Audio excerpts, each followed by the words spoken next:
Thank you for coming out for this press conference. My name is Chris Smith. I'm co-chairman of the Congressional Pro-Life Caucus. I'm now serving in my 33rd year as a member of the House.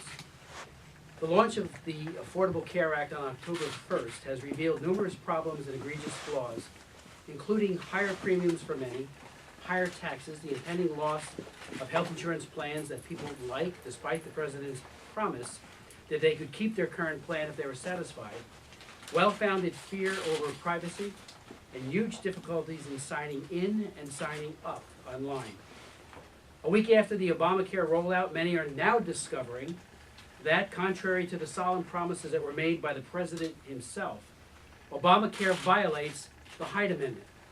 It is now becoming clearer by the day that taxpayer dollars in the form of tax credits, premium support, and government-established abortion surcharges will fund abortion on demand in many states. For example, all insurance plans on both the Connecticut and Rhode Island exchanges pay for abortion on demand.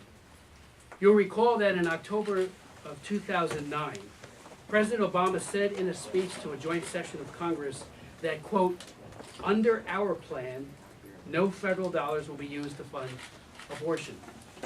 And the Obama executive order that swayed enough pro-life Democrats to pass Obamacare in the House said, and I quote, "The act maintains current Hyde Amendment restrictions governing abortion policy and extends those restrictions to newly created health insurance exchanges," close quote. Obamacare not only violates the landmark Hyde Amendment with impunity, but violates a lesser-known policy that I authored in 1983, the Smith Amendment, which prohibits abortion funding in the Federal Employees Health Benefits Program.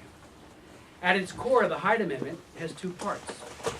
It prohibits funding for abortion and this is the important end, funding for any insurance plan that includes abortion except in the cases of rape, incest, or to save the life of the mother. The inauguration of the Obamacare exchanges reveals that many health insurance plans throughout the nation will subsidize abortion on demand, even late-term abortions. Billions of taxpayer dollars will now be handed out as credits to buy pro-abortion insurance, a clear violation of the Hyde Amendment's fundamental principle of not funding abortion subsidizing health insurance plans. Obamacare further breaks with longstanding law by establishing new abortion surcharges and a marketing secrecy clause. The new law requires premium payers to be assessed an abortion surcharge every month to pay for abortions. But many pro-life Americans may unwittingly purchase pro-abortion plans because of a marketing secrecy clause embedded in Obamacare, which stipulates that the surcharge is minimally disclosed and only at the time of enrollment. In other words, bury it in the fine print. To overcome this highly deceptive practice, over 60 members of Congress and I are today introducing the Abortion Insurance Full Disclosure Act, a bill that requires information regarding either inclusion or exclusion of abortion coverage, as well as the existence of an abortion surcharge, all of it to be prominently displayed in all marketing or advertising materials, comparison tools, or summary of benefits and coverage explanations. This is a right-to-know bill. Americans have a right to know up front and with full transparency when they are purchasing a plan that subsidizes the killing of unborn children. I would respectfully submit that even the most ardent advocate of abortion should embrace full disclosure. Within the last week, it has also become evident that it is nearly impossible for some individuals seeking exchange plans to identify which, if any, plans on their state exchange exclude abortion.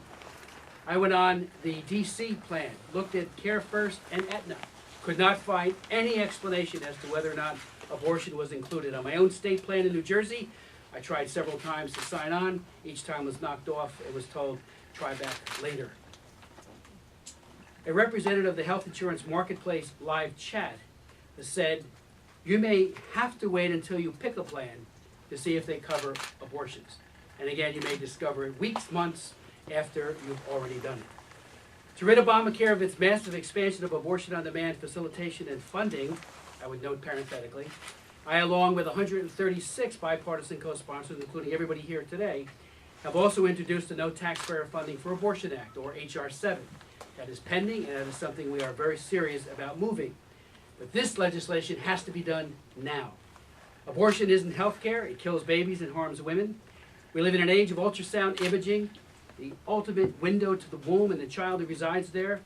And we are in the midst of a fetal health care revolution, an explosion of benign interventions designed to diagnose, treat, and cure the youngest patients. Obamacare's abortion mandate violates federal law.